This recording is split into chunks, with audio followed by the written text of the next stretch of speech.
एक बात आप सबको बता दें, कथा में आकर के कथा पंडाल में ही कथा सुनने का अधिकार है। जो तो कार्यकर्ता है उनकी तो मजबूरी होती है, या कोई भी कर्मचारी वर्ग है, लेकिन यदि आप कथा सुनने की दृष्टिकोण से आए तो पंडाल में आकर के ही कथा सुनने का लाभ है। अन्यथा कथा कहीं दूर या पीठ के पीछे या जहां अपनी मर्जी हो वहां से यदि सुने तो वो कथा का चोर कहलाया जाता है। तो कथा के कुछ नियम होते हैं, इसलिए जितना हो सके, यहाँ तो स्थान भी बहुत बड़ा है। बोली जगत जननी महामाया की।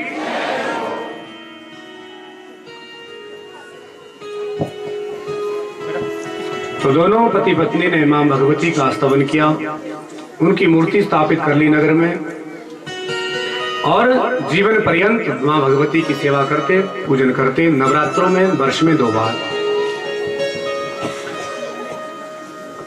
सूजी कहते ऋषियों, मां भगवती के नवरात्र पूजन की विधि बड़ी ही दिव्य है, और मां को नवरात्रों में यदि उनके पाठ करवाए जाएं, उनकी पूजा की जाए तो बड़ा ही अनंत गुना फल मिलता है।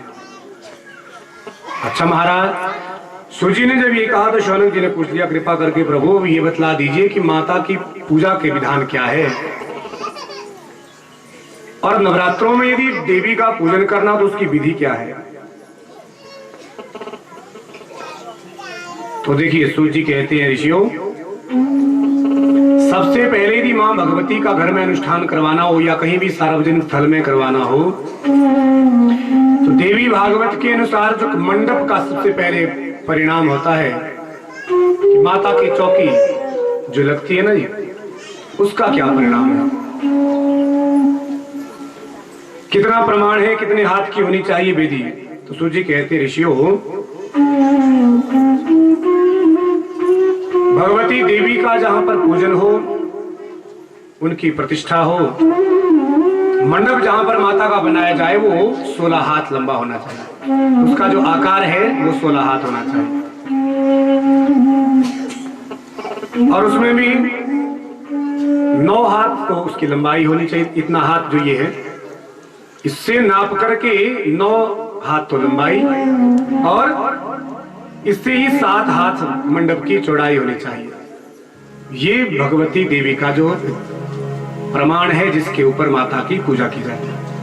परंतु देश काल के अनुसार जैसी भी जहां व्यवस्था हो उसी हिसाब से मंडप का निर्माण कर ले तो उसमें भी कोई दोष नहीं है, परंतु शास्त्रों की अनुमति 16 हाथ मंडप का है, जिसमें 9 हाथ लंबा और 7 हाथ की चौड़ाई हो। ऐसा मंडप भगवती को सबसे ज्यादा प्रिय है। बोली जगत जननी महामाया की। और ऐसे मंडप में मां भगवती का स्वरूप, उनकी मूर्ति विराजमान करे, और यदि तो कहीं सार्वजनिक स्थल में कहीं पर देवी का पूजन करना हो अथवा तो वहां पर तो मूर्ति कितनी भी बड़ी हो उसमें कोई दोष नहीं है, लेकिन किसी ने अपने घर में यदि देवी का पूजन करना हो, उनकी प्रतिष्ठा करनी हो, मूर्ति का पूजन करना हो तो वहां पर 10 अंगुल से बड़ी कोई मूर्ति नहीं होनी चाहिए, क्योंकि घर में केवल 10 अंगुल से जो नीचे की मूर्तियां हैं उन्हीं को पूजने का अधिकार है। उससे बड़ी मूर्ति अगर हम घर में पूजेंगे तो वो पूजा वैसी ही होगी जैसे बुझी हुई अग्नि में हम हवन करते हैं। तो बुझी हुई अग्नि में हवन करने से कोई लाभ ही नहीं है, फिर तो कितने भी मंत्रोच्चारण कर लो, कितने भी वेद पाठ कर लो, कुछ होने वाला नहीं, क्योंकि हवन का जो फल है वो जलती हुई अग्नि से ही है। तो उसी प्रकार यदि घर में भी हम 10 अंगुल से बड़ी मूर्ति का पूजन करेंगे, उनकी प्राण प्रतिष्ठा करेंगे तो कोई लाभ नहीं देने वाले। हाँ, मंदिरों में कहीं सार्वजनिक स्थल पर हो तो उसमें 10 अंगुल से ज्यादा बड़ी मूर्ति का भी प्रमाण है, उनकी भी पूजा की जा सकती है। और कलयुग में तो विशेष करके ऋषियों, भगवान अथवा भगवती का जो वास है वो सोने में है। धातुनाम अस्मि कांचनम, और स्वर्ण मंडित यदि कोई मूर्ति हो तो उसमें भगवती की प्राण प्रतिष्ठा करके षोडशोपचार से उसमें माता की पूजा करें। बोली जगत जननी महामाया की। और विशेषकर नवरात्रों में 9 दिन तक विधिवत षोडशोपचार से माता की पूजा करें और अंतिम दिन में माता का हवन करें। जितना भी हमने जाप किया, जितना भी हम भगवती की पूजा करें, उसका दशांश होम होता है। और होम का भी यहाँ पर प्रमाण दिया कि होम के लिए भगवती के लिए त्रिकुंड 3 कोने वाला हवन कुंड कहा गया है, जो भगवती की होम के लिए सर्वोत्तम है। वैसे हम आमतौर पर तो 4 कोने वाला ही बनाते हैं, परंतु फिर भी यदि विशेष करके अपनी कामनाओं की सिद्धि के लिए या सर्वजन कल्याण के लिए, भगवती को प्रसन्न करने के लिए 3 कोने वाला ही बताया गया है। इसलिए ऋषियों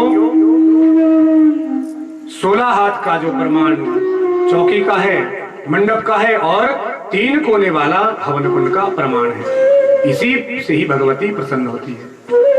बोली जगत जननी महामाया की। और नवरात्रों में एक विधान और बताया। नवरात्रों में हम देवी का यदि पूजन करें, पाठ करें, तो 9 ही दिन में 9 कन्याओं का पूजन करें, जिससे व्यक्ति को विशेष फल की प्राप्ति होती है, और वो भी बढ़ते क्रम में। प्रमाण तो यही है कि पहले जिस दिन पहला नवरात्रा है उस दिन 1 कन्या का पूजन करें, और दूसरे दिन 2 कन्याओं का पूजन करें, तीसरे दिन 3 कन्याओं का पूजन करें, चौथे दिन 4 कन्याओं का, 5वें दिन 5 कन्याओं का, 6ठे दिन 6 कन्याओं का, 7वें दिन 7, 8वें दिन 8 और 9वें दिन 9 कन्याओं का पूजन करें।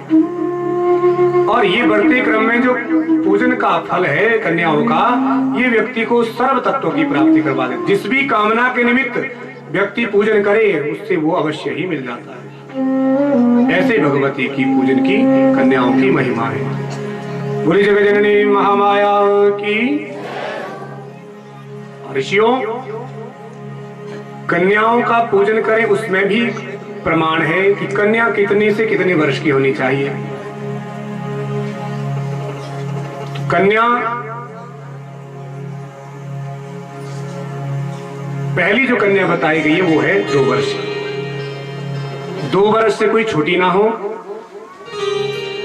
इससे छोटी कन्याओं का पूजन भी निषेध है। तो इसलिए 2 वर्ष से 10 वर्ष के बीच की कन्या हो, उन्हीं को पूजने का अधिकार है। क्योंकि देखिए इसमें भी प्रमाण है, जो 2 वर्ष की जो कन्या है वो कुमारी कहलाई जाती है,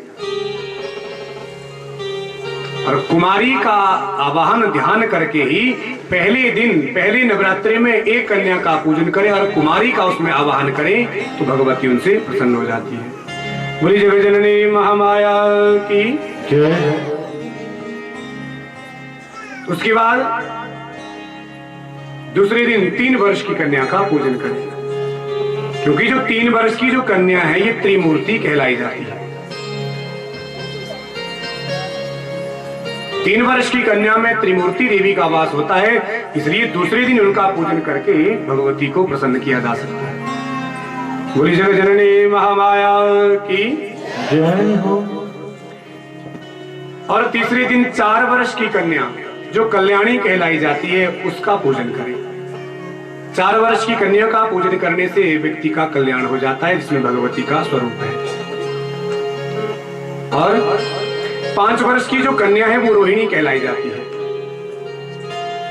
5 वर्ष की कन्या का पूजन करके चौथे दिन भगवती को प्रसन्न किया जा सकता है, जिससे भगवती प्रसन्न होती है। बोली जगत जननी महामाया की जय हो। और 6 वर्ष की जो कन्या है वो कालिका कहलाई जाती है, इसलिए 5वें दिन उनका पूजन करके भगवती काली का पूजन किया जाता है। और ये 6 वर्ष की कन्या है ये काली कहलाई जाती है। और देखिए 7 वर्ष की जो कन्या है ना वो चंडिका का अवतार है, उसमें चंडिका का ध्यान करके उनकी पूजा करें तो उससे भी भगवती प्रसन्न होती है। और 8 वर्ष की जो कन्या है वो शांभवी कहलाई जाती है, इसलिए 8 वर्ष की कन्या का पूजन जो शांभवी कहलाई जाती है, इससे भी भगवती प्रसन्न होती है।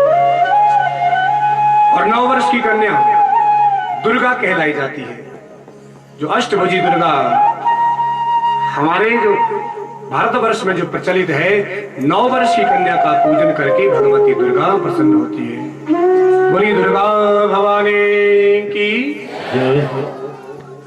और 10 वर्ष की जो कन्या है वो सुभद्रा कहलाई जाती है, इसलिए 2 से 10 वर्ष के बीच की जो कन्याएं हैं उन्हीं के पूजन का अधिकार है। 10 वर्ष के बाद तो कन्या फिर 16 जब हो जाती है ना तो फिर वो कन्या नहीं कहलाई जाती। आजकल तो 30-30, 40-40 साल की कन्याओं के विवाह होते हैं, पुरुष के विवाह होते हैं, प्रचलन सा चल पड़ा है।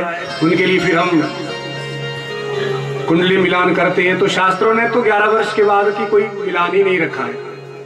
10 साल के बाद जब कन्या हो जाती है ना बड़ी, तो उसके बाद उनका कोई विधि विधान ही नहीं है। वो तो सामाजिक हमारा प्रचलन है, क्योंकि हम सामाजिक प्राणी हैं, तो यहाँ पर जो नियम है वो तो उनका अनुसरण करना ही पड़ता है। लेकिन जब कन्या 16 हो जाती है तो उसके बाद उनके लिए कोई ना तो मुहूर्त, ना कोई विवाह का ग्रहों का बल, वो कुछ भी नहीं है।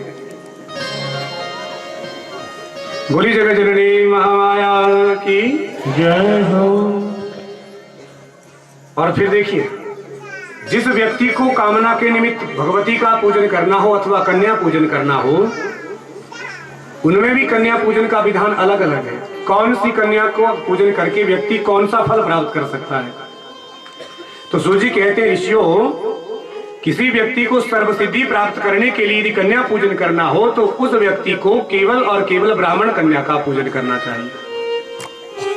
ब्राह्मण कन्या सर्वसिद्धि प्रदान करने वाली होती है, इसलिए 2 और 10 वर्ष के बीच में जो ब्राह्मण की कन्या हो उनका पूजन करके व्यक्ति सर्वसिद्धि को प्राप्त कर सकता है।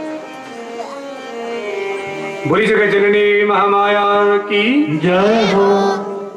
और किसी का कोई काम नहीं बन रहा हो, किसी कार्य में विजय पाने के लिए यदि किसी व्यक्ति ने कन्याओं का पूजन करना हो तो उनके लिए क्षत्रियो कन्याओं का पूजन का विधान है।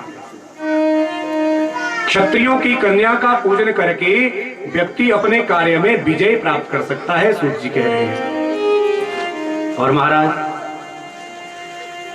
और सूर्य जी बोले, कोई व्यापार करता हो, अपना किसी का व्यवसाय ठीक नहीं चल रहा हो, तो वो अपने व्यापार को, व्यवसाय को ठीक तरह से चलाने के लिए वैश्य कन्याओं का पूजन करें। और वो भी केवल 2 और 10 वर्ष के बीच में ही वो वैश्य कन्याएं हो, इसलिए उनका पूजन करके व्यक्ति अपने व्यापार को ठीक कर सकता है। बोली जगत जननी महामाया की जय हो। और किसी को मृत्यु पर विजय पानी हो, कोई अनायासी बीमार हो जाए, रोगी हो जाए और कोई भी उपचार उसे ना लगे, तो मां भगवती का पूजन करके वो शुद्र कन्याओं का पूजन करें, और वो भी 2 से 10 वर्ष के बीच में ही पूजन हो, तो वो व्यक्ति मृत्यु से पार चला जाता है, वो अथवा वो रोग से मुक्त हो जाता है। ऐसा सूर्य ऋषियों के लिए यहाँ पर वर्णन कर रहे हैं। बोली जगत जननी महामाया की जय। ऋषियों, नवरात्रों में कन्या पूजन का यही विधान है, और नवरात्रों में जो कन्या पूजन कर लेना उसे सब कुछ मिल जाता है। और सूर्य जी कहते हैं, ऋषियों, भगवान राम जी जब धरा धाम पर आए थे ना, और मैया सीता को रावण ले गया था, वैसे तो राम भगवान थे, 16 कला संपन्न थे, लेकिन फिर भी राम जब भगवान धरा धाम पर आए तो उनका जो जीवन था वो मर्यादित था। उन्होंने कभी भी ऐश्वर्य लीला नहीं की, उनका नाम ही मर्यादा पुरुषोत्तम था। और उन्होंने भी मैया सीता को ढूंढने के लिए वन में भगवती जगदम्बिका का नवरात्रों में पूजन किया, कन्या पूजन किया, और भगवती ने स्वयं उनको दर्शन दे करके सीता जी का पता बताया था। ऐसा देवी भागवत में प्रसंग है। बोली जगत जननी महामाया की जय। सूत जी ने जब ये कहा तो शौनक जी हैरान हो गए, महाराज भगवान 16 कला संपन्न थे, उनकी पत्नी को कोई उठा करके ले गया और उनको खुद को भी पता नहीं लगा, तो महाराज ये कैसे संभव हुआ। तब सूत जी कहने लगे, आइए सूत जी कुछ कहें उससे पहले थोड़ा सा भगवती के चरणों में और सभी से निवेदन कृपा करके सहयोग दें।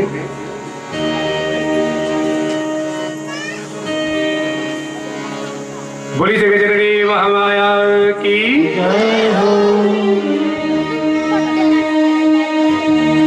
बोली जगत जननी जगदम्बा महामाया की जय। मेरी मैया कृपा करना, चरणों में जगा देना। मेरी मैया कृपा करना, चरणों में जगा देना। अभी मेरे भाई बहन ताली से मत हुए बोलेंगे। कृपा करना, चरणों में